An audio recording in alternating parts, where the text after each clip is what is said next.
a nurse practitioner, but most of all as a child of God. First things first. So just a little backstory on myself. I was born here, grew up on a farm in New York, made my way to Tennessee and Florida where I met Robert, and then back here to start this work. So I made my way full circle. I have been a nurse for a while. It's been over 16 years now, and a nurse practitioner for about 3 of those years. And I started out in cardiac care, so I worked a lot with step down and then post-op open heart surgery patients, which was my dream job. And then I had moved on to being a nurse practitioner, where I got to work in wound care and integrative medicine. So about the time I was finishing up NP school, I came across root cause medicine, functional medicine, all of those things. And even while working bedside in the hospital setting, I realized where people were just coming in for the same thing over and over again. We were sending them home. They weren't getting educated. They didn't know, how to really take care of themselves.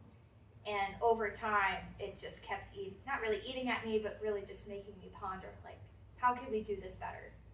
And I kept seeing myself in that setting of being in the community, helping people to see, like, this is what you can actually do if you have diabetes or high blood pressure and all of those things.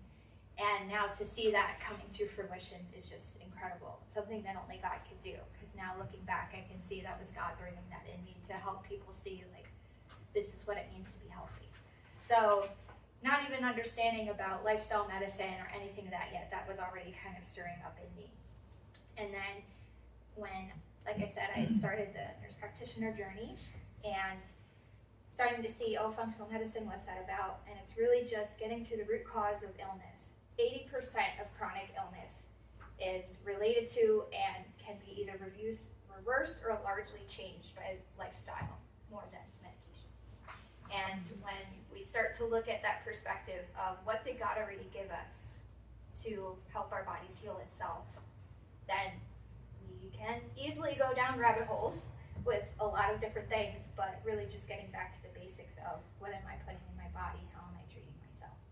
So that is the basis of root cause consultation. Some of the official parts of it are still in the works, but this is a soft launch, a soft introduction to what it's going to be. I'll get more into that afterward, but the Lord really put this on my heart, and I had been in the practice setting for a little bit and realized there were some nuances that just didn't really work for me. And so seeing that now is like, okay, the Lord's got something else. So here we are. So I'm also right now teaching LPN students, which is very rewarding. It's also opened my eyes to see where there's gaps in education, even among healthcare professionals, where it's like, okay, we're getting taught this one thing, but this is actually how the body heals. So finding that meet in the middle spot, So yeah, so all the things, it's wonderful. And I get to serve with my husband as co-pastor here at the church, which is just incredible. We're so excited to see what God's doing. And my big vision is to see this come into the church community, to really equip the church with healthy bodies, to really be spiritual warriors that we're called to be, not stuck in being unhealthy, but being ready from the inside out. Yay. All right, so that's where we're at. So I'm going to go ahead, we'll get started. So welcome to Winter Wellness. So this is a presentation that I put together to help you equip your body for the winter months. In your goodie bags, you'll have a little sanitizer, you've got a bookmark, scripture on there, a lot of good goodies. So as we go, you'll see that each little piece has a little something for us. There are little honey sticks too, that's local honey.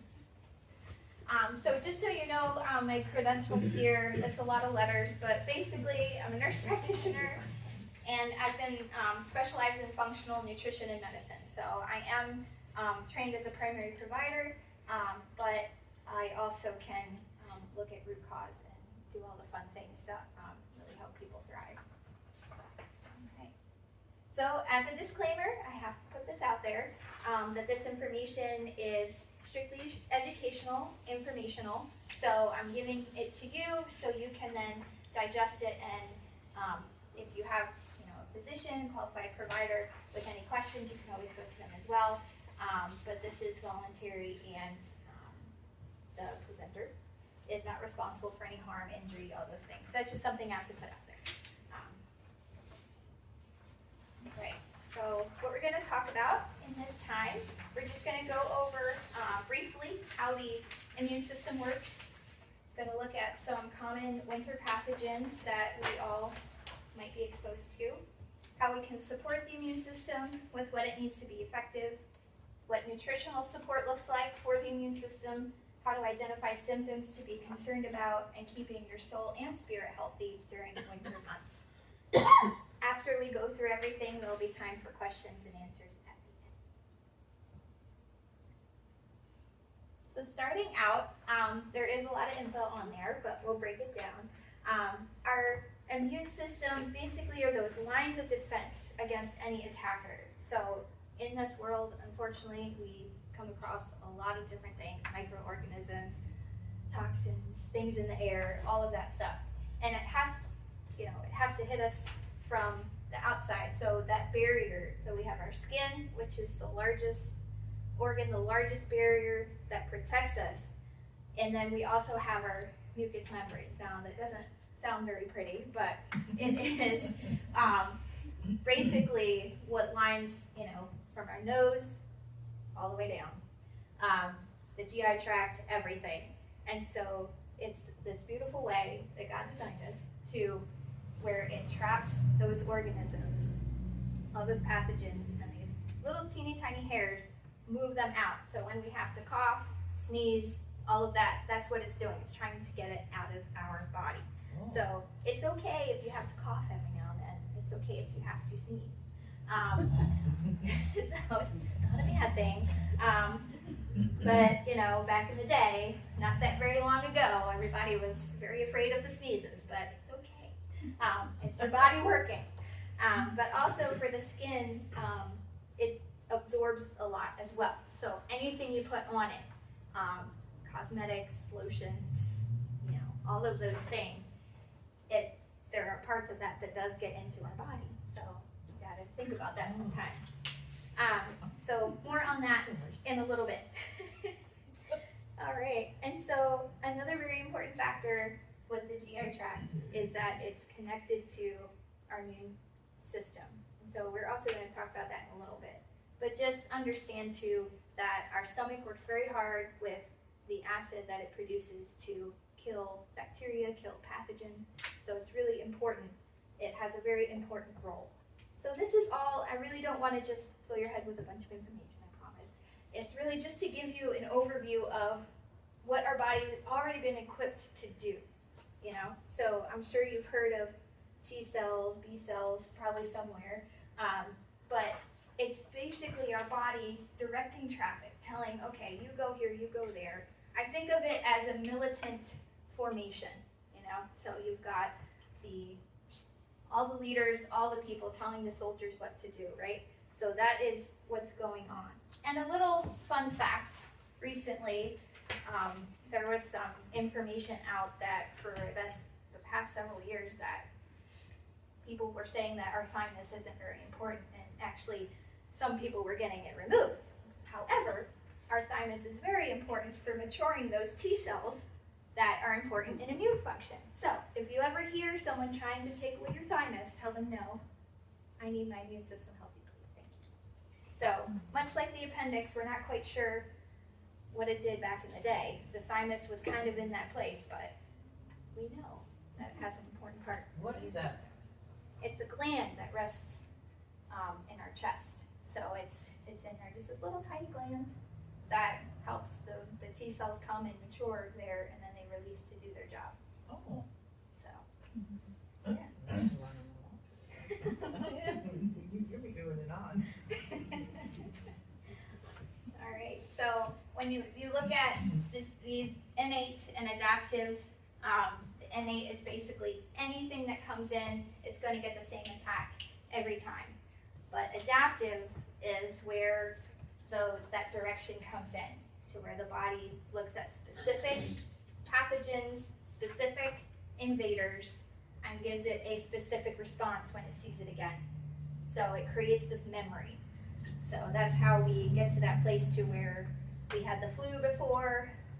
Maybe that's not the greatest example, but we had some kind of virus or some kind of something before, and the body remembers it so that when it gets hit with it the next time, it can attack it with that specialized force, that specialized attack. And so, has anyone heard of autoimmune disease? Right? Yes. Right. So, the issue comes from the adaptive side, because that's where the body says, okay, you are self, okay, you are not self. Basically, you are belonging to the body and you are not. So somewhere that communication gets misread and the body thinks that the self, the original, is attacking. So it needs to come against it. So it gets its communication wrong, and then autoimmunity kicks in and it's just attacking all of the time. So that can be addressed. That can be maybe not completely resolved, but at least some type reversed when looking at the gut. But that's for another day. But just know that if you or someone you know has been given autoimmune disease diagnosis, there is still hope. So it's not the end of the road, as some people think. So just remember that. And a really cool thing with passive immunity is that there are antibodies from the mom that go to the fetus that last for a few months after birth that helps protect them against like measles, mumps, rubella, chickenpox, some infections. So they get a little bit before they go. So that little cool protection that the Lord gives us. So all of that to say that we are perfectly designed, even though we live in an imperfect world, to come against things. So yes, this sometimes gets compromised and things like that, but this is where it's supposed to be. So a lot of things that, a lot of cells, a lot of chemicals, processes that are working together to protect our bodies against bacteria, against viruses.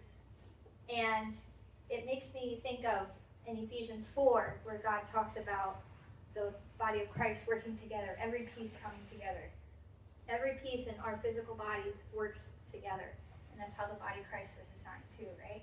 So it's just neat to see those parallels that the Bible gives. It's like, yes, this is an example of that, of how everything needs to work together.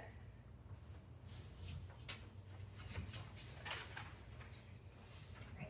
So basically, to kind of sum it all up, we get attacked by different pathogens. So when we think pathogens, viruses, bacteria, fungi, all of those things, and can cause a lot of issues. But unfortunately, the cold of the winter will increase some of those pathogens, and they thrive in the cold temperatures. So that's the issue with winter. As we are cold, some of these pathogens really love the cold. And so if the immune system isn't working quite as effectively as it should be, so maybe your gut's not healthy, maybe there's chronic illness at play, maybe there's other things coming against it, then it can be really difficult to defend them. So things like chronic inflammation, stress, other conditions can also decrease the ability to defend itself. So once again, all the things working together. So just some things to think about. If, we sometimes brush off colds like, oh, it's just a cold. Well, someone keeps getting one over and over again, there's usually a reason for it. It's not just because they keep getting hit. It's because maybe there's an underlying thing. And you don't have to deal with it all of the time. So what are some of these common pathogens? So we've got viruses and we've got bacteria. So in the cold times, we all like to be indoors because most of us like to be warm. And so with that being closer together, it's a lot easier for these droplets to move from person to person. So it's just the reality of it. So being a little closer to people and being inside more, and they tend to like to stick on surfaces. So clean your surfaces and wash your clothes, please. So some viruses might be influenza, RSV, COVID. Nobody likes to say that name anymore. Pneumonia could be viral and bacterial. Same with pink eye. But those are some common things that many of us have encountered at some point. And then it could be easily moved on to a bacterial infection if it's not able to clear out right away. So maybe you just have the common cold and it just somehow gets stuck in the sinuses, and then bacteria gets in there, and then you have a sinus infection. So all that to say that that's some of those common ways that it can come in. But with viruses, antibiotics will not work. Antibiotics work for bacteria, okay? So it is easy to think, oh, well, I'm just gonna get better with an antibiotic. Some people think that. But by the time they go to the doctor, it's already been a few days, so it's about to kind of leave anyway. So you think, oh, I had the antibiotic, I feel better in a couple days. Well, you probably would have felt better anyway if it's a virus. So it's one of those common things that antibiotics are so harsh on the body, you really only want to use them when you absolutely need them, such as bacterial pneumonia or a sinus infection or strep throat that is a bacteria. So there are natural antibiotics, antibacterials that can help, but sometimes you still need the big guns to get in there. So just kind of keep that in mind. If you're one that likes the antibiotics, just think maybe you don't always need them. But if you're someone that does not like antibiotics, sometimes you need them. Yeah. So, somewhere in the middle there. So typically viruses will just kind of dissipate over time, but also supportive care, so symptomatic care, which we'll get into in a little bit. So those are some things that we encounter. All right, so how can we support our immune system? So one of the things that as nurses, we are taught from A to B, you're always going to get a question on your certification exam about washing your hands, and it's always right. So that's one thing that always sticks with us. So I'm here to tell you, wash your hands, please. So using gentle soap and water, it doesn't have to be antibacterial. I was all about it for a very long time. But as long as there's friction, as long as there's water and time, good warm water, that bacteria will come on. But all that to say, nice gentle soap and water. Now the 20 seconds can feel like a very long time, especially when you're actually singing the birthday song twice. But that's a good minute. Just sing yourself a birthday song and you'll be good to go. And then making sure that you're washing after use the restroom, sneezing. This feels like common sense, but unfortunately it has to be said because sometimes we forget. If you're coming in contact with contaminated surfaces, so you've been in a house, you've been somewhere that you know someone's been kind of spreading some love, make sure that you wash your hands and clean the surface, please. If you can't necessarily get to a sink, you can definitely use some sanitizer, which you've been gifted with in your bag. There you go. 70% alcohol base is really the way to go. But it will dry your hands, so sometimes if you're able to find one that doesn't have a whole lot, it won't dry out as much, but lotion up. All right, covering your cough. So definitely using a tissue into your elbow, all of those things. And then disinfecting. So the thing about using products is that many of them are given a lot of chemicals, right? So there's actually a website you can go to, the Environmental Working Group. So they also have a little app that you can get, Healthy Living app, that you can look at maybe some of the products that you use and see what's the toxin profile. Because and they grade them, they do really meticulous testing, so that you can see if this is going to harm me or not. There are unfortunately many chemicals that are used that mess with our hormones, that will, potentially encourage cancer production in the body. So it's just one of those things that you really want to be mindful of what you're using, because you're breathing it in, right? You're using your hands, so it could get into your skin. So that website will also work with really any products, foods, beauty products, all of those things. What's the website, Rachel? Environmental Working Group. Environmental Working Group.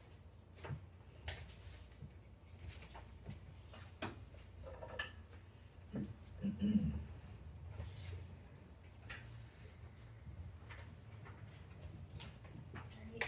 So some examples, seventh generation is one that's good on there. Lysol, their products with hydrogen peroxide are good examples. Hydrogen peroxide needs about 5 minutes to sit and do its thing, and then you can wipe it off. But that has a good broad protection. And they've definitely found through the pandemic it does kill that COVID virus. So it's good to use that. And you can make it at home if you use the 5% hydrogen peroxide and mix it with a couple things. Some water, of course. I feel like there was something else. And then, but yeah, brands like Lysol and other brands will have it in there. And then the Arm & Hammer Essentials, we actually have some of those wipes here. So those are good examples of that. Yeah, so check that out. And then this is really important. So I will say, in all of my experience in nursing, never did I want anything to do with the gut or GI or anything. If it's coming out too much, I'm just going the other way. But once I found out more about root cause, functional medicine, all of that, I realized our gut is central to our health. So we really need to take care of our gut, and most of us here in the States, unfortunately, are not taught this. So what I will say for Winter Wellness is that there's a connection between our gut and our immune system and our gut and our lungs. So if you know of someone or you deal with COPD or asthma, sometimes getting the gut squared away can help with that. With the immune system, if one or the other is offset, it messes with the balance with both of them. So getting the gut healthy really helps with keeping the whole body healthy. It is that barrier defense, which if you remember from the first slide there, that is our first line. So that is that you've got the skin and you've got the gut lining. So if there's any impairment, it's going to be really hard for the body to fight infection. So leaky gut, has anyone heard of leaky gut? Mm-hmm. So basically those cells that line our gut lining create these really tight junctions, so nothing can get out that's not supposed to. Everything stays where it's supposed to be. So infection, chronic inflammation, chronic illness, stress, a lot of different things can slowly open those junctions, and whoops, bacteria is getting in the bloodstream. Whoops, some kind of food particle is getting somewhere it's not supposed to go. So all of these things, unfortunately, can happen. Gluten, gluten is one of those things that creates a leaky gut situation. So in the States, the way that they grow the wheat is just different than in other states. So the gluten here tends to be more inflammatory. I've heard it to where folks that go to Italy and they actually get pasta and breads from Italy don't have near the gut issues that they do here. So it has to do with how they grow it. It has to do with what they put on it to protect the wheat. So it's a whole big thing. But unfortunately, it's part of it. Allergies can also be a part of that and can also be a result of that. So it's a myriad of things. But just know that that's why that happens. So it's that barrier and our defenses are down. So how can we know that our gut is healthy? So some of those things include that we're moving, having bowel movements 1 to 3 times a day, that we're hydrating well, and we're having enough fiber, which another thing that unfortunately here in the States with the standard American diet, we're just not getting enough fiber. So you really have to be intentional to find how can I get enough in.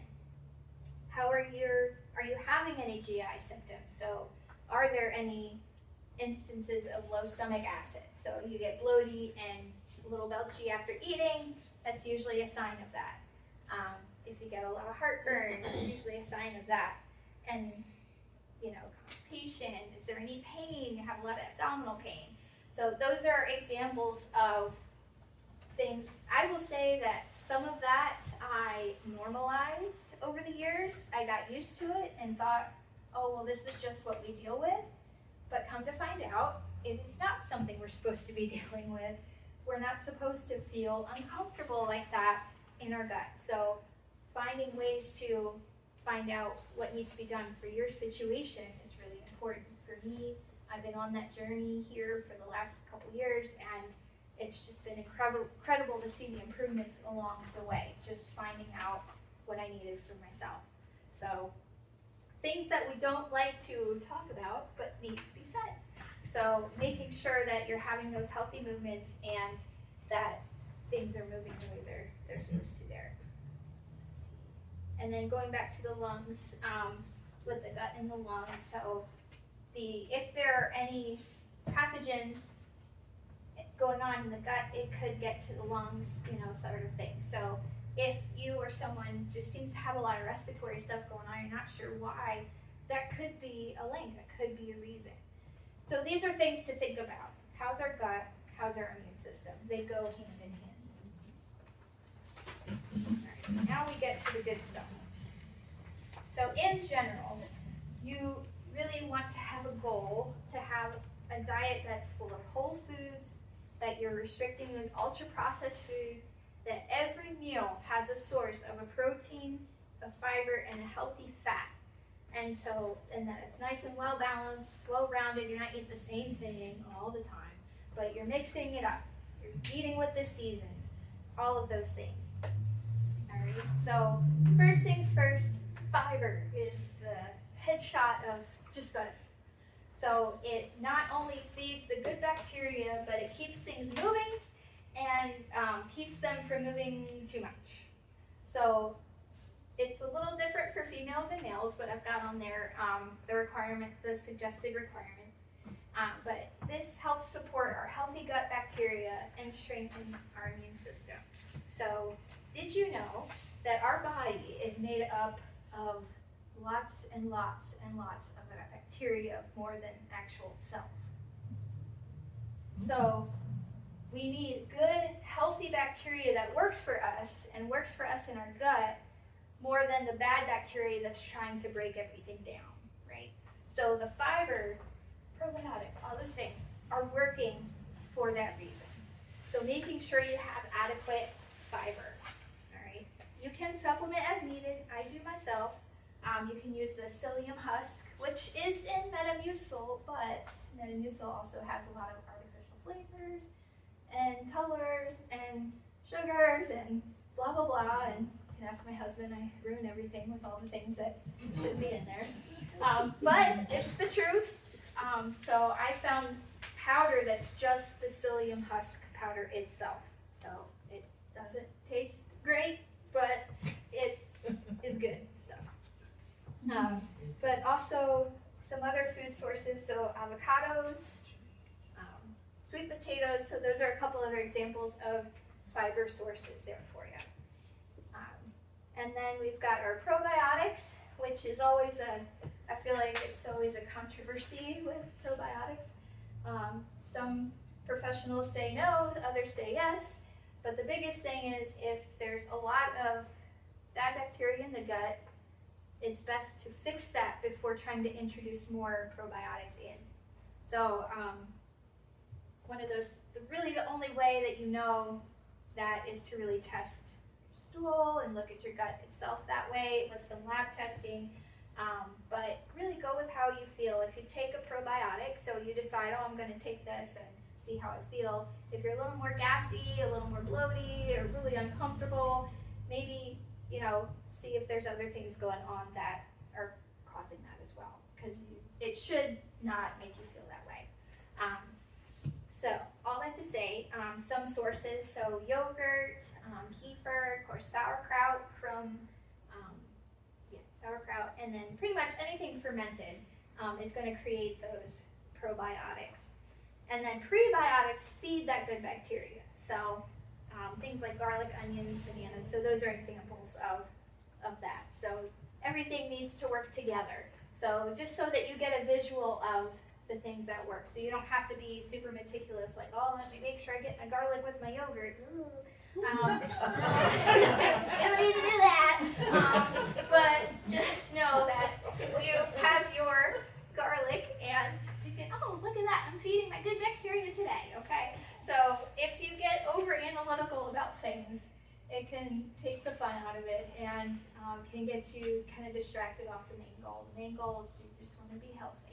So try not to make your whole life wrapped around every, line filled in. Just, like I said at the beginning, take the information, pray over it, go to your provider if you feel you need to, but I just want to make sure you have what you need to know what you need to do for you. So don't let yourself get confused. All right. Another big star is protein. I feel like protein doesn't get enough credit that it deserves. So we really need protein. It builds tissues, it repairs tissues, it helps different processes in the immune system in order to function. And so when people don't get enough protein, it will lead them to sometimes an immune deficiency. So if you are one that works out, all of that, you might have to increase, well, you will have to increase, but in general, I've got a little math on there for you, I'm sorry. But if you check your weight in kilograms and then kind of see about the 0.8 to 1 gram per that kilogram, that'll give you your general requirement for what you need for you. But yeah, so lean meats, eggs, beans, got some fun stuff on here. So making sure you get some kind of source of protein with your meals, healthy immune system, good stuff. So what do you tell people that are vegetarian? So they can they're probably going to end up eating a lot of beans. There are plant sources, like peas have a good amount of protein, broccoli has some protein, a lot of nuts, like if they have nut butters, stuff like that. They may choose to have tofu, which I will not recommend that, but because soy is just not really always the best. It has to be organic and all of that stuff, and really in special circumstances. But yeah, so they just have to find creative ways with plants. So yeah. Alright. So we hear a lot about vitamin C. It tends to be a star for many reasons. So not just with the immune system, but it also helps as a vital antioxidant. So antioxidants help prevent cancer and just work things the way they're supposed to be. So vitamin C is really helpful for that. So in general, 500 milligrams a day, you're good. But if you are feeling ill, cranking it up to 1,000 milligrams a couple times a day while you're acutely ill. So what I mean is you're on the couch, you're congested, you feel your body is just getting attacked. But if you're just feeling all right, 500 will do well. Having too much of the C, will not make you feel good. So just use that big amount when you're really feeling that. But it's going to stimulate those cells to where the infection is, and it's going to target those pathogens and really try to get them out of there. So of course, citrus fruits, we always go to the OJ, so like that orange juice in the morning. Tomatoes, potatoes, so those are some examples. Cruciferous vegetables like broccoli and cauliflower. So those are some examples of getting it in. If you feel like you need to supplement, ascorbic acid is the other name for vitamin C. So you can always supplement as needed. But just a little fun fact, less than 300 milligrams a day can lead to scurvy, which we haven't heard of in a very long time, right? Because they made that a requirement now. But if you happen to take in more than 2 grams, so more than the 1,000 twice a day, then your body may not be able to absorb it all. So those are some things to think about. Too much of a good thing is not always a good thing. So just because it's good for you doesn't mean to double down. You really want to make sure that you don't go over what your body can't handle. And then vitamin D, I want to asterisk, circle, highlight, bold, all the things for vitamin D, please. This is, I kind of feel bad for vitamin D sometimes because I feel like it gets a bad rap. Nobody cares for it the way it should be. Our body really needs it. And the cool thing about it is it acts kind of like a hormone now is what they're finding, that, you know, our hormones are messengers, and this sends more messages for all the body parts to be working the way they need to in many different ways. And so it helps for our mental health, helps for immune function, it helps for our general hormone working, inflammation, the list goes on. And then when it comes to immune, it's going to help with the balance, it's going to help regulate those cells. And so if you get, which you're probably going to have to get a supplement, get it with vitamin K2. And why I say that is because vitamin D, as we know, helps with our calcium balance and all of that. But the vitamin K2 tells that calcium to get to the bones. Because if you just take a calcium supplement, your bones will absorb some of it, but it's just going to raise the level probably in your blood. So the K2 will help target that. Okay, go to the bones because I need strong bones. All right, so just to think about that. So 800 to 1,000 IU a day. I strongly recommend that you get yourself checked every time you get your blood work, please. Because even though the standard conventional range starts at 30, that's really low. You really should be getting like 50 to 80 on your vitamin D level in your blood. Okay, so just my little recommendation there. And then when you're actually acutely ill, so once again, you're dealing with a cold, you're dealing with some kind of sickness, crank it up to 5,000 a day so that you can make sure that you're getting what you need. So we can get some food sources. So of course you've got, if you're a macro fan, which sadly I am not, you can gladly grab some there. But salmon, tuna, those are great examples. Of course, egg yolks, which once again, poor eggs, they get really bad rap, but they're really good for you, I promise. And then some fortified foods, but you're probably better off just making sure that you get a supplement, get your levels checked so it's not too high, not too low, somewhere in the middle. And then, oh yes, and then a little fun fact that we know that the sun exposure helps convert that vitamin D to that usable level so our body can use it. However, it's really important that for that to happen, it really needs to be like most of your trunk, so most of like your chest, abdomen, and arms.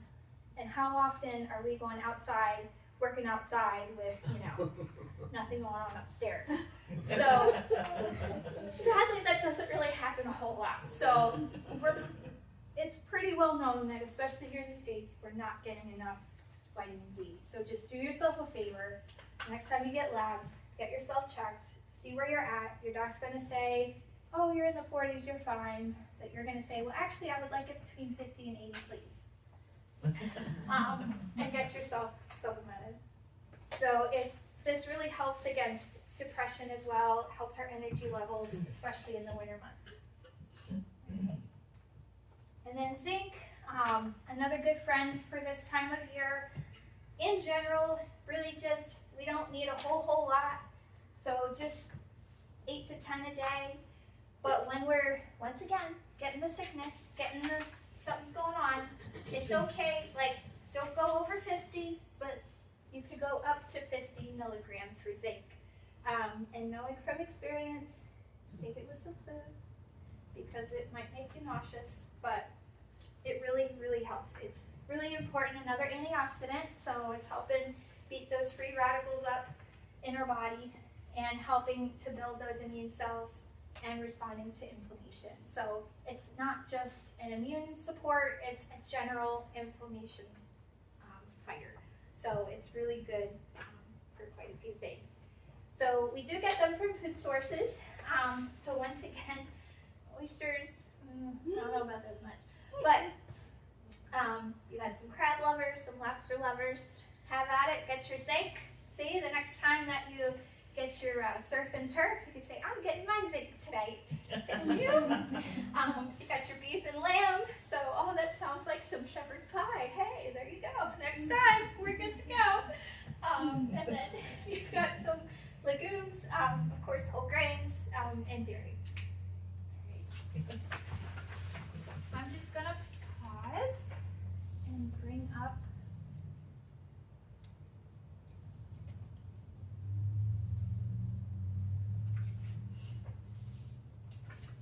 so as you are, since I'm talking about supplements, I know it's not super easy to see, but I just want you to think about some things when you go to grab some supplements.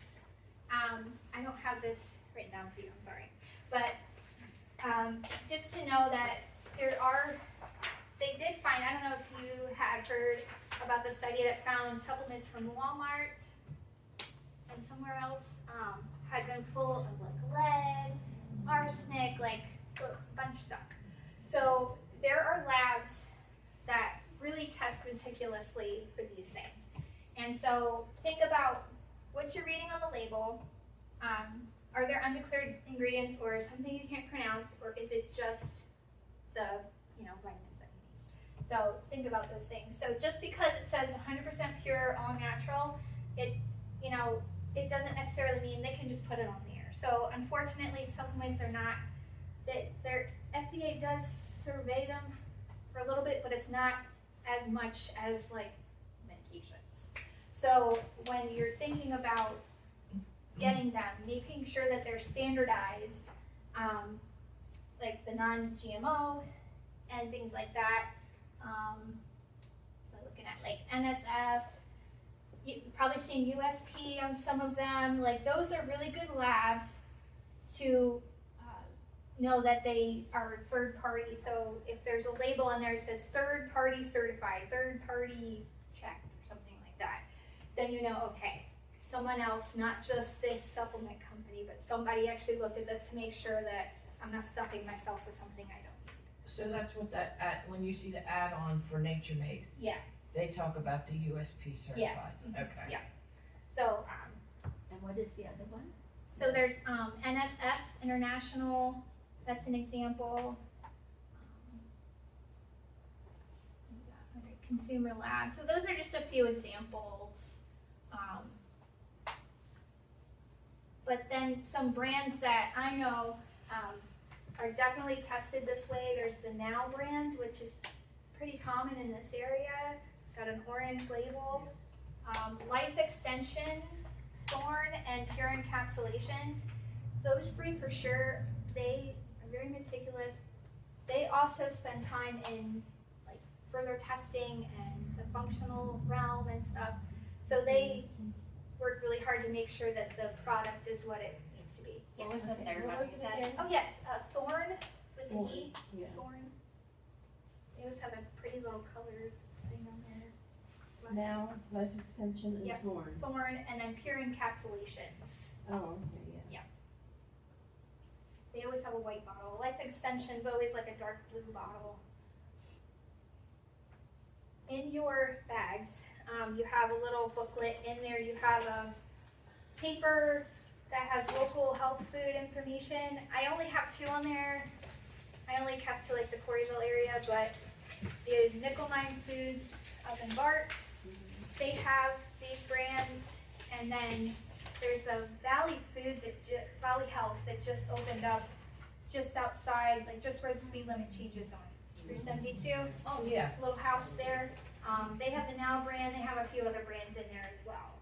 So you've got that information as well. So when you're looking for things, so I just wanted to bring that up while we're on the subject.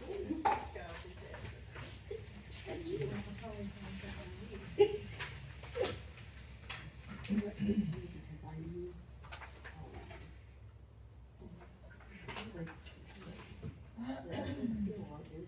All right. That's what they use.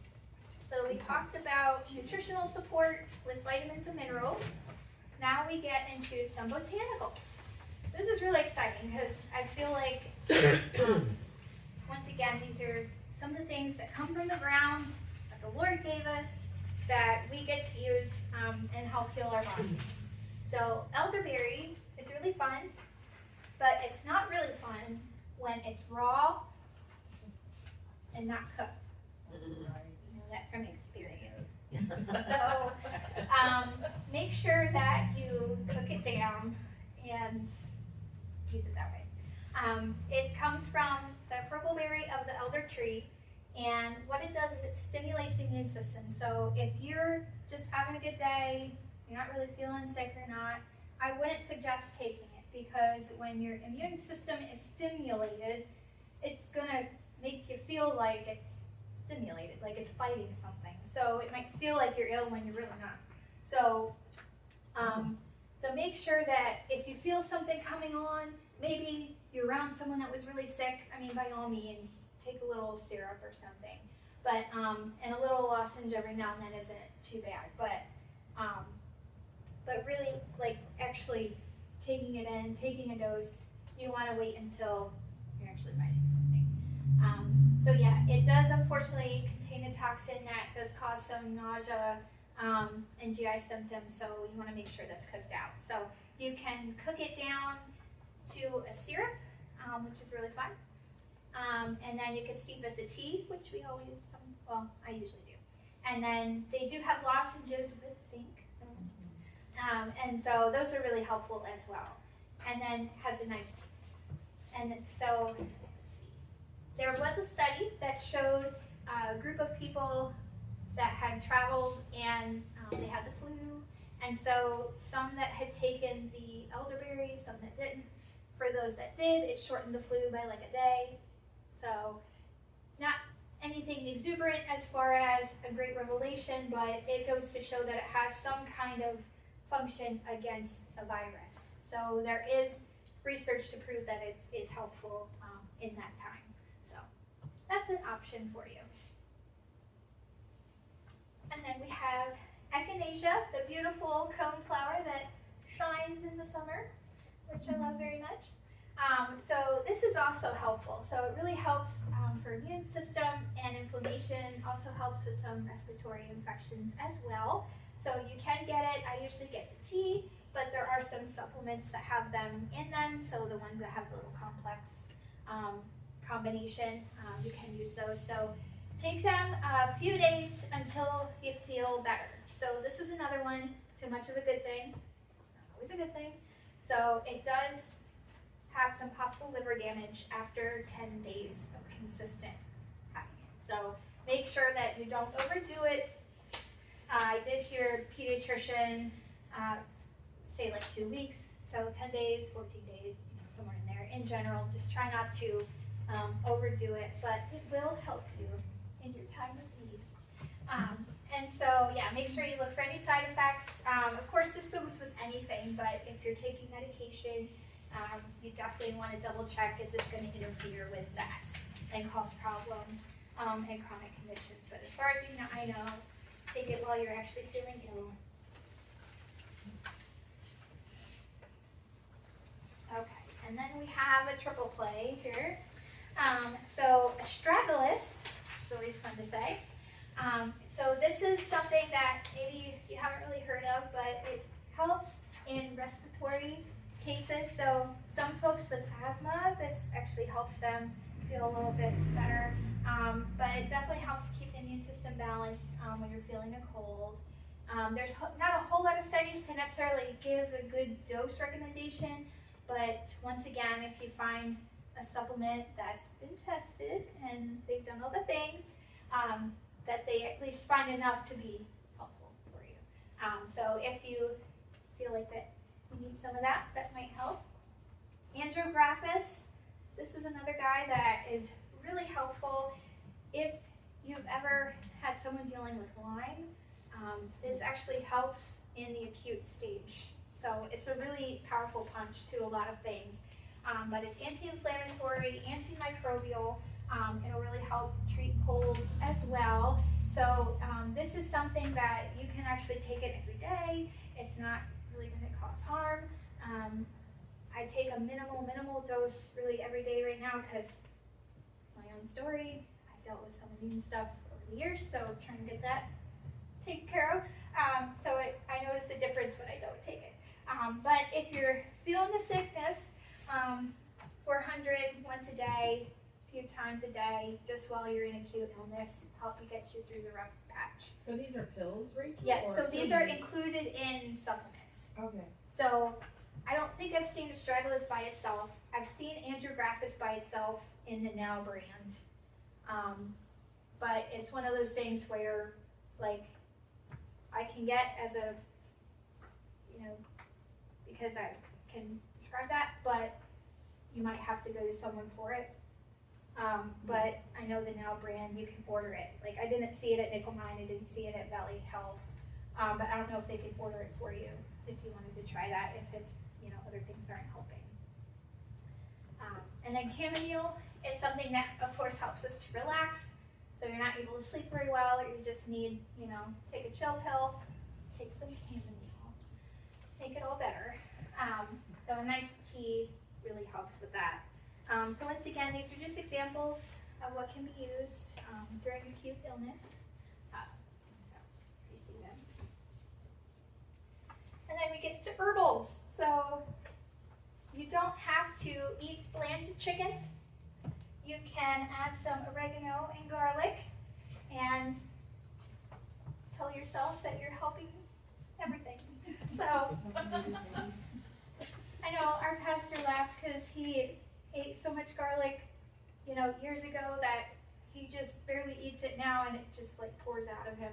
I feel so bad, but I can't say that I'm too far behind because I feel like we have garlic with everything.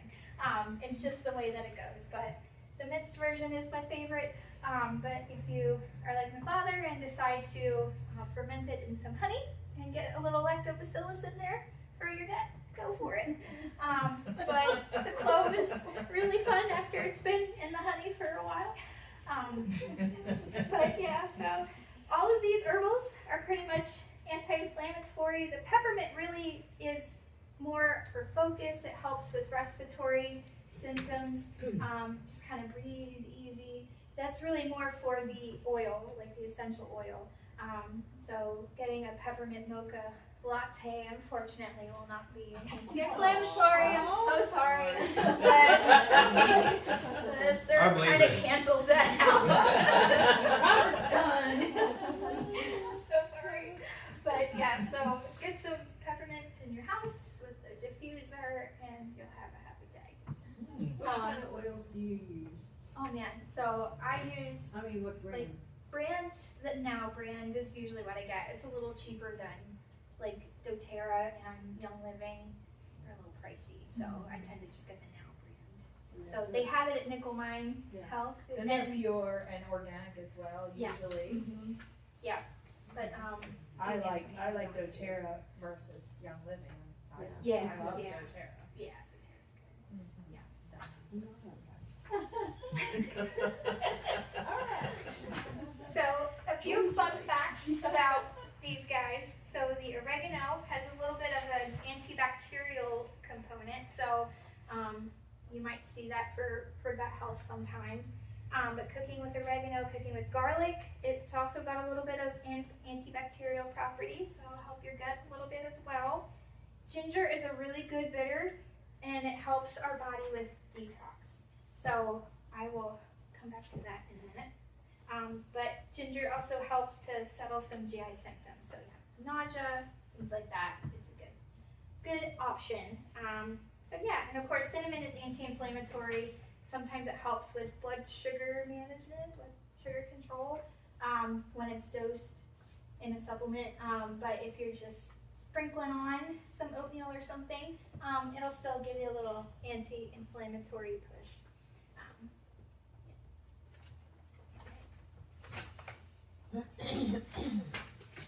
Alright, and then a few other supplements that I like to bring up. So NAC and acetylcysteine.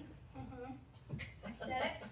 So 600 milligrams twice a day, especially during acute illness, is really helpful. So what this does is it's replenishing your body with glutathione. So it's a precursor to that antioxidant.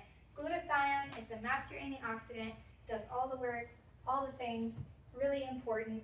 And so getting NAC will help with that, and also is anti-inflammatory and supporting. So some sources say, taking it every day, you won't have any issues, but I did see where sometimes there are some symptoms. So I would say, really, if you're going through some illness, or you know that you're dealing with some inflammation, take it, or just cut it back to once a day. For me, when I started taking it, I was having this weird thing with really weird dreams.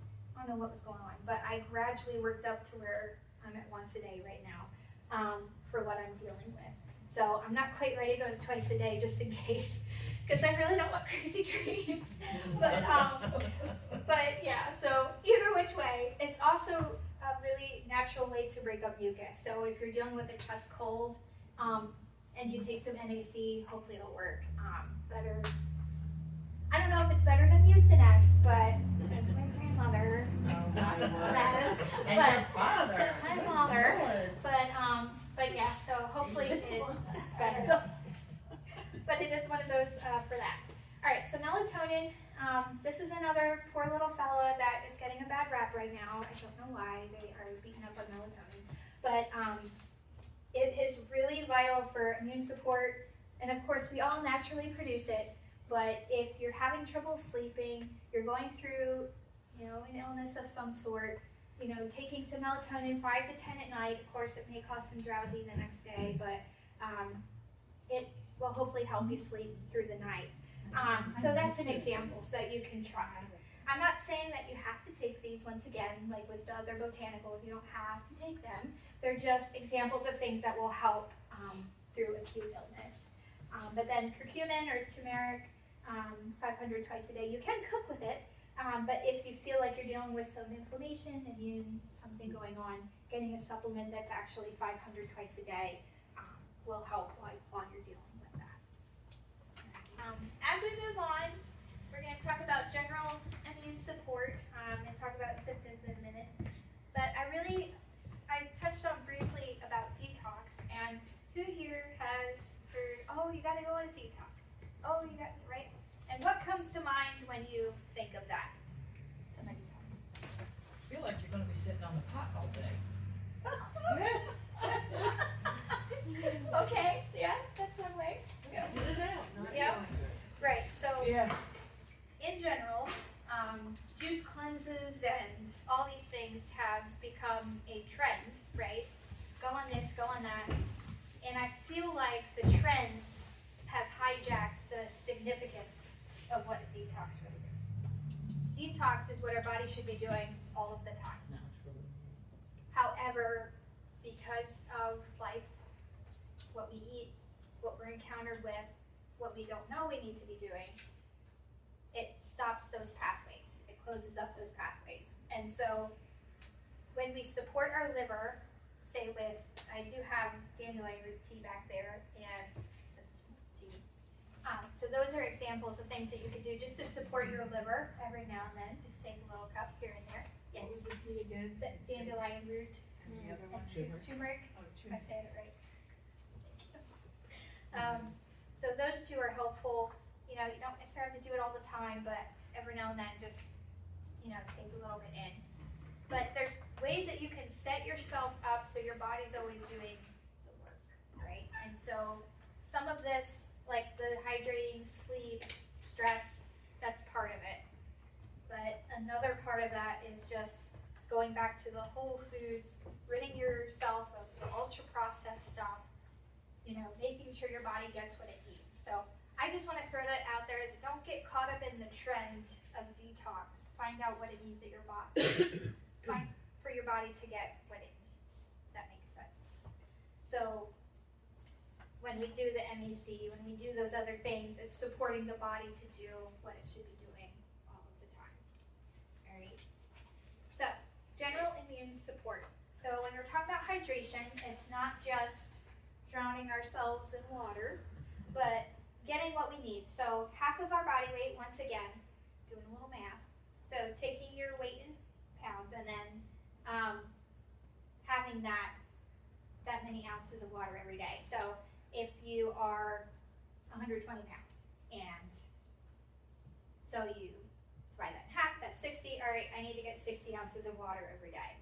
So that may sound like a lot, or it may not sound like enough, but that's about what your body needs. So making sure that you're getting enough and getting electrolytes and minerals. So we use because it was already in the house, a reverse osmosis water filter, which is really great. I highly recommend. So it zaps everything out of the water, including minerals, but it replaces minerals to the water that we drink. So it has a little spigot and adds the minerals. So if you think about that, if you have a water filter like that, just think about, am I getting the minerals back in? So you can do, like, the Element brand has their little packet, but you could also just add some lemon juice and sea salt to your water in the morning, and you've got some minerals for the day. If you're in a place to where you can't really absorb everything, so you're not keeping food down, you haven't felt well, you haven't really eaten much in the last few days, IV vitamin therapy could be an option. So there's some places around here that do that, but it's not something to lean on, but it could get you through a tough spot. So just throwing that out there if you ever feel like you need a little something else. But getting enough with water, electrolytes, that's true hydration. You're feeding your cells. Sleep, sleep, sleep. Can't say enough about sleep. So I feel like we all need sleep all the time, everywhere, all the time. But 7 to 9 hours each night is what, in general, our body needs. So some of us do better with 6, some of us do better with less or more. But in general, we need that restful, restorative sleep for everything to regenerate and restore in our body to really get what we need. So that's really important, especially through illness. And then stress management. I feel like we all laugh at this because unfortunately life is very stressful. Does not matter what you're dealing with. We all have our own portion of stress. However, we, after a few slides, we'll get into that a little more on ways to come at that. But how we handle it is really the key, right? So our daily habits. So when we have a lifestyle that Sabbath rest, that recycling rest to feed our soul, feed our spirit. So we're not just, doing nothing, but we're reading scripture, reading a book, we're writing in a journal, we're doing something creative, something that is letting our mind just kind of rest but still be active at the same time. Having that mindset of what God is saying, that's what we need to be doing. And having that balance, so we're being active, but at the same time, we're resting at this, where we need to. So finding that balance and that peace. Those are those daily habits. So building that lifestyle, that pattern, once again, to be in that place. Prayer. Cannot say enough about prayer. The Bible talks so much about being steadfast in prayer, right? And so if we're in that steady mindset, maybe we're not always verbalizing a prayer, maybe we're not always, in that kind of place, but our mind is thinking about what God's doing, what God's saying. We're in that steady mindset. And bearing our burdens on the Lord. So as we are dealing with things, we're coming across a stressor, coming across something in life, we're right away, Lord, I don't know if I can handle this. God, this is going on. I, this morning, had to just be honest with the Lord about a few things. For some reason, sometimes we can forget that, oh yeah, He's the all-knowing God. He's merciful. He's not going to condemn me. He's not going to judge me, right? So just telling Him like it is. And then He will tell us what we need to hear. Sometimes we need to be corrected. It's just how it goes. But most of the time, all of the time, He's going to have a merciful response that our heart needs to hear. And so we just need to be in that constant communication with Him. That's how we get through it. We don't always do it perfectly, but that's the pattern. And then stimulating our vagus nerve, this is really something cool. So we have a vagus nerve that goes from, where does it go? Oh my gosh, I just had a brain fart. But it's really long, it goes to our gut here. And when it's stimulated, it stimulates our, what we call our rest and digest system. So our place, right? So it's where everything can rest and just do its job.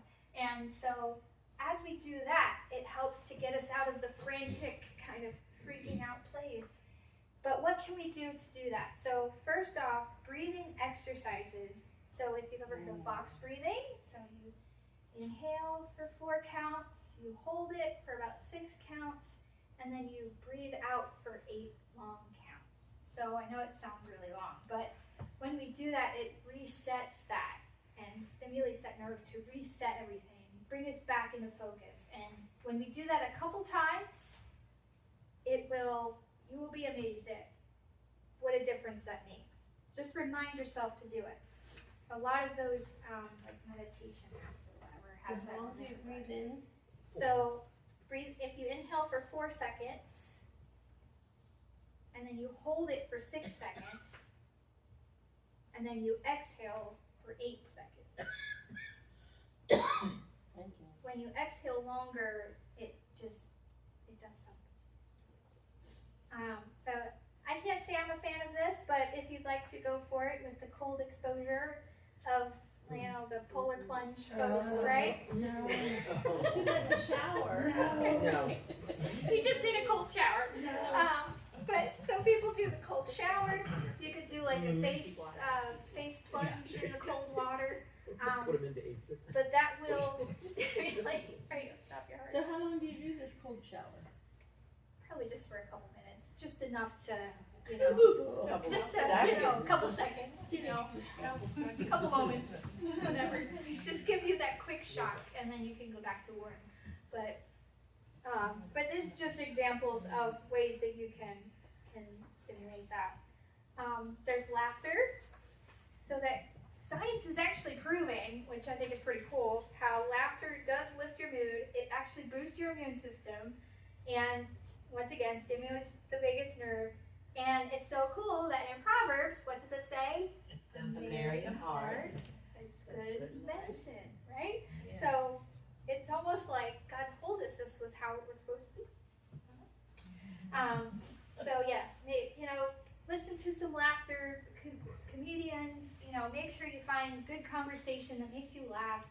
Keep yourself uplifted, especially during these seasons, and that will help with your stress management. And then you have massage, so getting a good head and neck massage is really helpful. And just as a fun fact, getting a good, especially back massage, is really good for our lymphatic system. So our lymph system gets rid of the toxins, right? So it's okay, once again, to treat yourself and get yourself a massage. Just say, I'm getting rid of toxins. All right, and then loud singing and humming. So I guess loud is subjective, but but doing some singing, some humming is actually really helpful. So I always think of just the plain community, and it's just how they're they just have it in them to do that all of the time. And I mean, we could do that anyway, but it's just that good reminder of what we've already been given to do. So sing the scriptures, sing what's on your heart, sing a hymn, just do it. And it feeds your soul, it feeds your body. So that's what's really cool, because we're starting to see the link between mind, body, and spirit.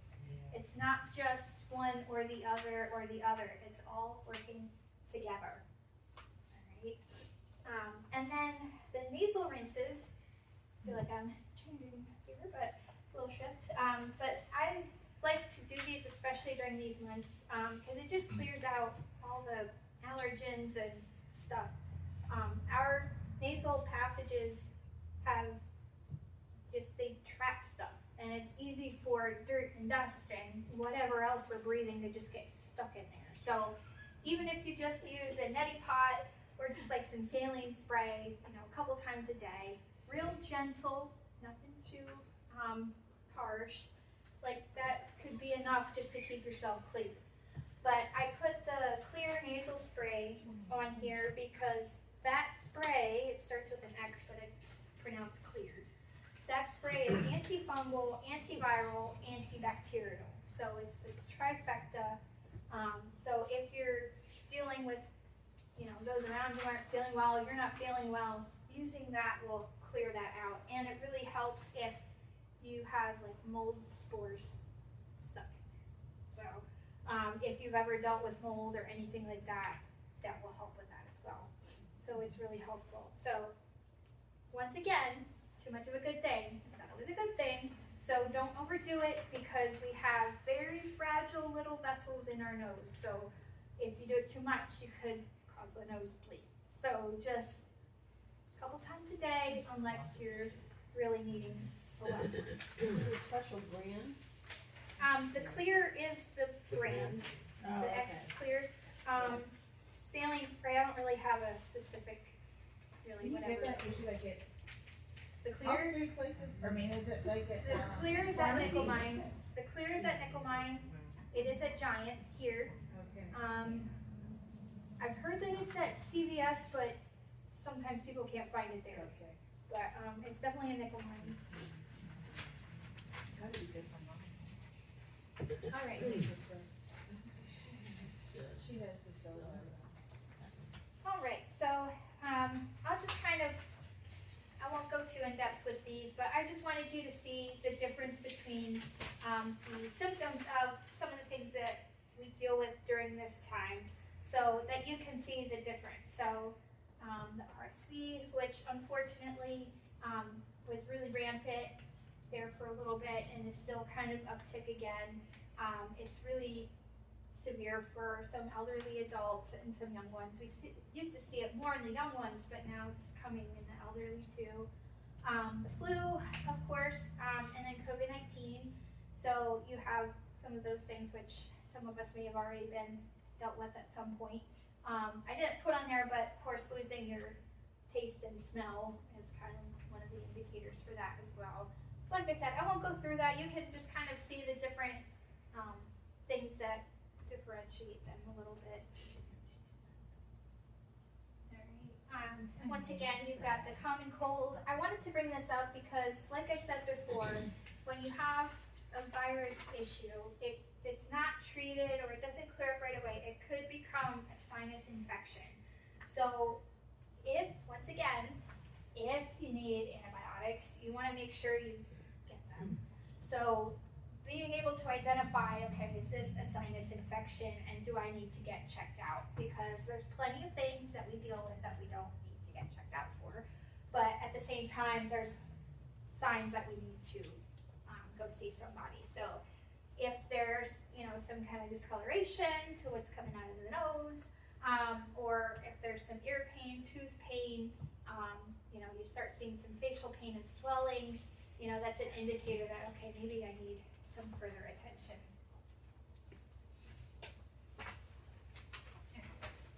So when should I go see someone? So I didn't touch on this on that first slide, but a fever is our immune system's way to say, hey, I'm fighting this thing, like, let me do my job. But when it gets to be over 101.3 or more and it's been a few days at that, been high over 101, then it's time to go get checked out. If the fever runs for too long, it can cause some damage in the body. So we want it to do its job and then be done. So if it's lingering too long, then it needs to be checked out. So yeah, and then, so sore throat with a headache tends to be strep throat, which once again tends to be from bacteria. So a little antibiotic.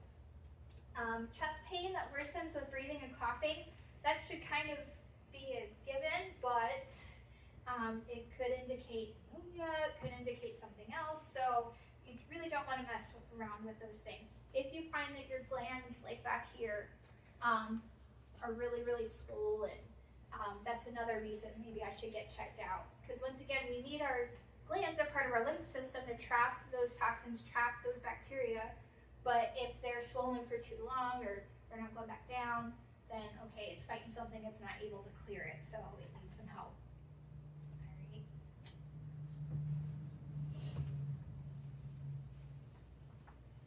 And what are we gonna do while not feeling well? So things that would help. So of course you got your herbal teas with local honey. So everybody has a little honey stick in your bag from local honey. Coconut water because it contains electrolytes. So it doesn't always taste very sweet, but in a pinch it'll do. And then some warm, easy to digest foods. So you guys also have little recipes in your bag. So in those little notebooks, so they're in there. So I have one of the way I like to do butternut squash soup. It's one of my favorites. So that's in there, and then little quiche because you get your vitamin D and healthy fat with the egg. You're welcome. And also, you know, all the fun stuff that you can add to that. And I also do smoothies. I do smoothies almost every morning, but I've got my recipe in there for what I like to do as well. It helps me so I get my fiber and I don't have to taste the powder, but I also get my fruit and all of those things, so that's in there. But yeah, so these are some examples of that. So you don't want like too much stress on the body, so that's why you want these easier to digest foods. And once again, getting your protein, your fat, and your fiber, check all the bases. And then what do you want to avoid? So once again, as my husband says, I might be ruining it for everybody, but no sugar, or at least restricted, gluten, any ultra-processed foods, of course alcohol, excess caffeine. So once again, excessive could be subjective.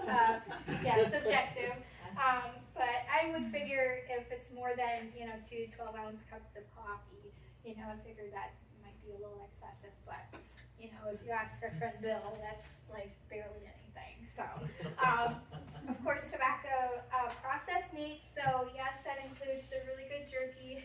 I've been in sandwiches. But why do we want to avoid these? Because unfortunately, all of these induce inflammation, which is not going to help during an acute illness. So, So it's just, once again, information for you to have. You can do as you will. But just important things to know. What's considered excessive caffeine? Like, is there a... That's what I was saying. That's kind of subjective. Like, I know, but like, can you give me a milligram? I don't know about milligrams, but I figure like more than 2 cups of coffee or 2 cups of whatever, Oak. Figured over Well, here. Coke has a lot less caffeine, but it does have a lot of sugar. So they said, that's what they said. So I think that's off the table. Alright, so how are we going to take care of ourselves? So avoiding intense workouts. So if you need to lay on the couch, it's okay. The world, it's gonna be okay with you taking a break. But the intense workout will, produce a stress response, of course, that increases inflammation. So once again, let your body rest during that acute illness. Let it get what it needs so that when you do get back at it, you're at it full swing and not just, barely there. And then Epsom salt baths are a great way. That magnesium is going to help with muscle tension. If you have headaches, helps relax the body. So just a little hint, if you put in for the door prize, there is an Epsom salt package there. So I'm rooting for you. So you don't want to use water that's too hot, especially if you're feverish. So like it may not be super comfortable, but kind of that tepid water, just so it doesn't throw your body over the edge. Let's see. Sometimes people like to do the apple cider vinegar bath, but I haven't. I haven't done that whole lot, but that's an option. And then you can diffuse essential oils. So I've got some lists there. So the clove and oil of oregano, they actually have some antibacterial properties. So getting that into the air and kind of breathing that in helps you out a little bit. Of course, you've got lavender that's very calming, rosemary that's antifungal, and then eucalyptus that just kind of is very good for the lungs, and lemon, which just smells really nice. So as you notice, I did not put onions in the socks on here, but I know that that's very common. Even some of my students, one of my students recently was saying that she does it for her 3-year-old and he never gets sick. Like,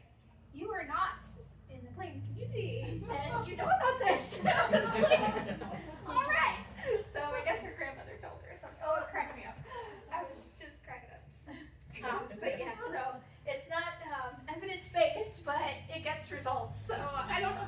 You do as you will with that. What about walking out in snow? Barefoot? Yeah. Oh. As my father told us. And didn't he tell us to like do an apple cider vinegar something? Yeah. I don't know. Yeah. If you so choose, I'm not gonna recommend that. I'm good. Yep. All right. So trying to wrap it up here. I'm sorry. Going over a little bit. Okay. So taking care of our spirit, wrapping it up with the good stuff. So I didn't spell these out for the scriptures to encourage you, because I want you to open them up and receive from them during this season. You know, so we see the protection of the Lord, the blessing of God, the increase of faith. You know, remembering that we have purpose, remembering that, you know, depression doesn't have a place in us because we belong to the Lord. You know, all those strong things, that He's on our side. If we remember these principles through these kind of dimmer months, that will help us, you know, as we get through them. So they're very encouraging. You know, share them with those that you know will need them. As we, you know, we talked about detoxing our body, but we also need to detox our life. And part of that is getting the scripture in us and getting rid of those things, those influences that aren't good for us. If we're watching shows that maybe are negatively influencing our thoughts, if we are, you know, listening to someone or things that are not good, you know, or negative and not scriptural or just not encouraging. You know, we really need to listen to what, you know, the Lord is having us in our portion. And so we need to set that pattern so that we open those pathways to detox, to just be healthy, for everything to run the way it's supposed to. And that works for our body, that works for our life. So staying connected, making sure that our relationships are healthy, non-toxic. You know, having those negative relationships really affects our health, really affects everything. So if we need to rearrange who we're spending time with on a regular basis, you know, we really need to pray through that. And I'm talking like friends, you know, we can't always help other circles that we're in, but those that we actually are allowing to speak into our lives, that we're spending, you know, chosen time with, I'll put it that way. Giving ourselves adequate breaks, so making sure that we give ourselves grace to, you know, if we have to take a day off sometimes, or we just take a minute to walk away from what we're doing, and making sure we give ourselves time to breathe and time to reflect. Carving out time for prayer and scripture. This is pinnacle to our walk on this earth. We have to maintain that relationship with the Lord and make sure that we are spending that time, not just reading the word to read it, but really communing with Him as we're doing it. Dedicating that time to get our marching orders, to get our direction for the day.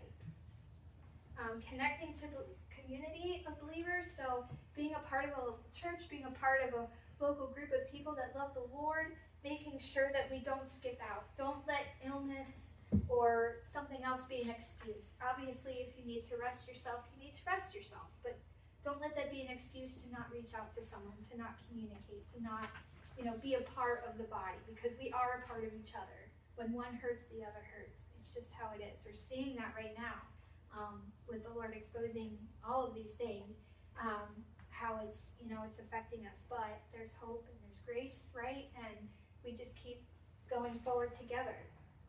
And of course, being a light and a source of joy for you and your family. So we're in the holidays time, so all of the celebrations and meetings and all the things. So be that person that, you know, brings a laugh, that brings joy, making sure that, you know, checking in on people, keeping yourself in check, not overworking yourself, right? So not putting too much on your plate that you can't just breathe through what you're doing. That's really, really important. Keeping your priorities well. So joy stands for Jesus, others, and yourself. That's what gives you joy. That's good. Yeah, that's really good. That's good. Thank you for sharing that. All right. And then these are some ways to combat anxiety and depression. We knew moving up here that we were going to have, you know, the dark days of winter, so we made our house colorful.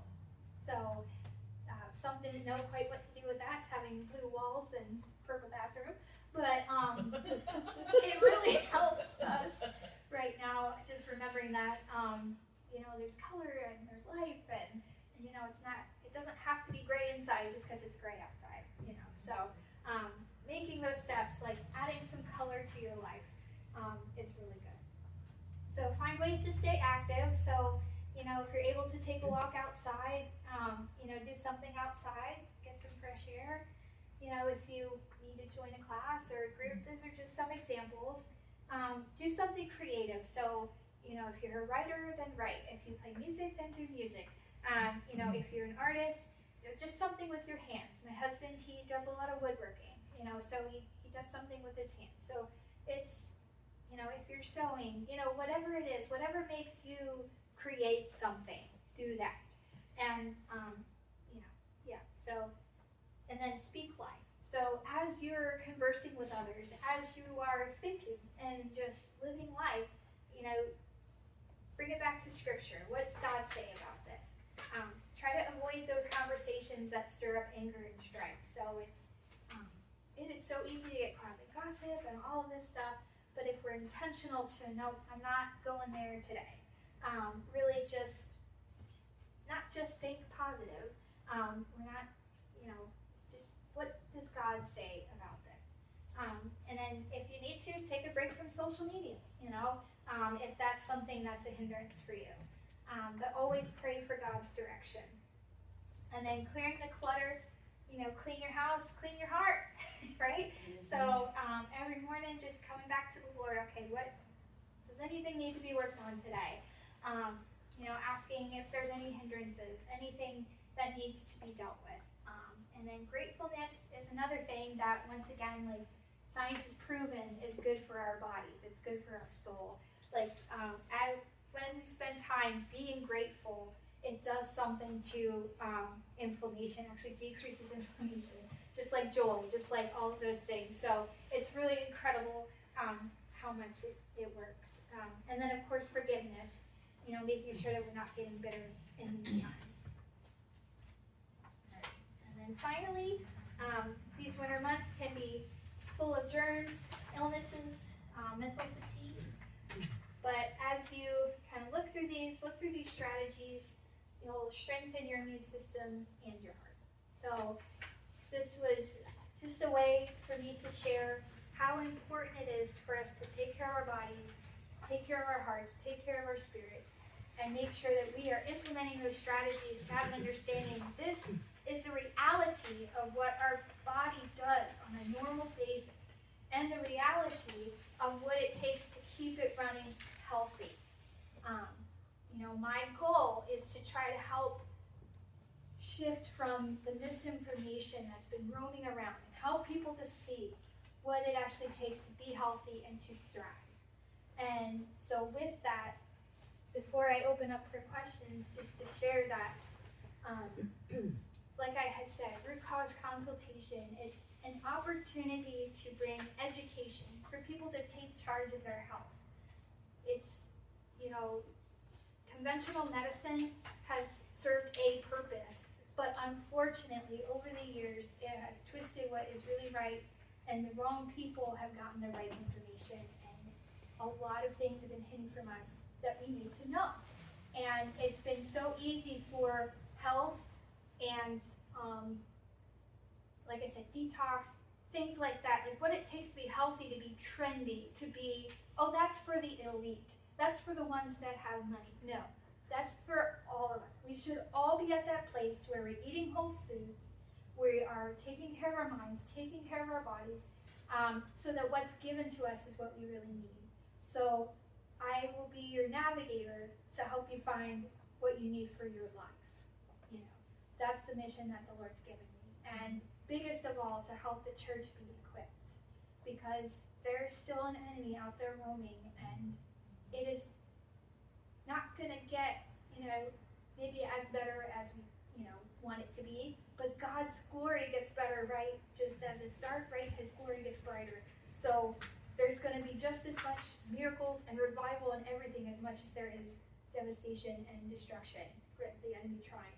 But as long as we're equipped and we know what it takes, we're going to be ready to face that, right? So that's a big, big part of it. And so there's going to be courses, there's going to be all that, but there's also going to be consultation. So I won't be able to officially take anything probably till after the first of the year, but hopefully I have your emails and can definitely relay that when it kind of totally takes off.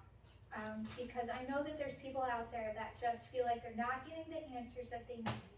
But most of all, there's a connection that is being missed of coming back to the Lord and what God says for our bodies and for our lives. And I think that's what's really important as well. So yeah, so that's that. So any questions? Share it on you. Thank you. All right, thank you for coming. I am just so excited. Yes, May I make a statement? sure. Okay. So, I was gonna anyway. But, just as someone that, as Rachel has been using me as a unofficial client, and she can't officially do that. At this point in time, but reviewing my own blood work, reviewing the things that the doctors have done and seen, and what within, and we just recently had that, and we both got a laugh out of it. It's like my vitamin D was in the upper 20s, and you know my thyroid stuff was kind of like tanking, but my bad cholesterol was on the not high, but it was like a little bit above medium. And the only thing that the physician assistant said is like, well, we need to get your cholesterol under control. So so it's been about 6 weeks of taking supplements for vitamin D and thyroid and things. And it's just like what you said earlier, is that you get in the habit that, oh, this is just how it's supposed to be. And I realized it's okay, hey, maybe I shouldn't be tired consistently. Maybe I should, be running the candle at both ends of the way. And that's just something I just would like to share as a testimony that as someone that definitely wasn't taught this, there definitely wasn't the kind of thing, but it is extremely beneficial as you give it the time.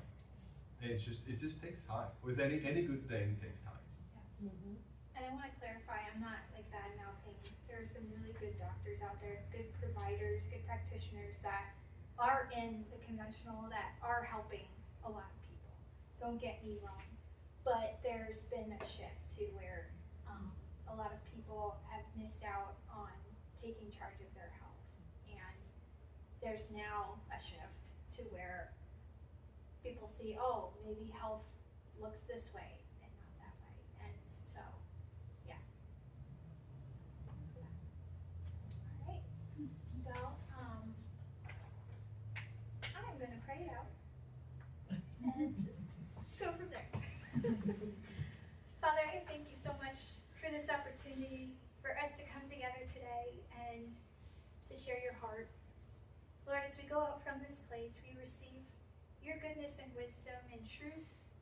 Thank you for your anointing and blessing on all of us that leads us to further the purpose you've given us.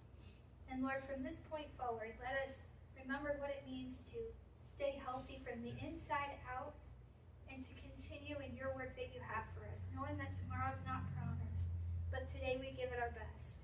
And we thank you that we can meet in your house today, that you've provided this place for us. And as we go and worship you in our home churches tomorrow, God, we go in just with a greater expectation, knowing, God, that you are still good, that you have something great planned to show us what we need to thrive in our community and where you've sent us to. So we send us out, Lord, in your power and anointing and grace to do the good job, to be helpful to our families, and to continue in your good work. In Jesus' name.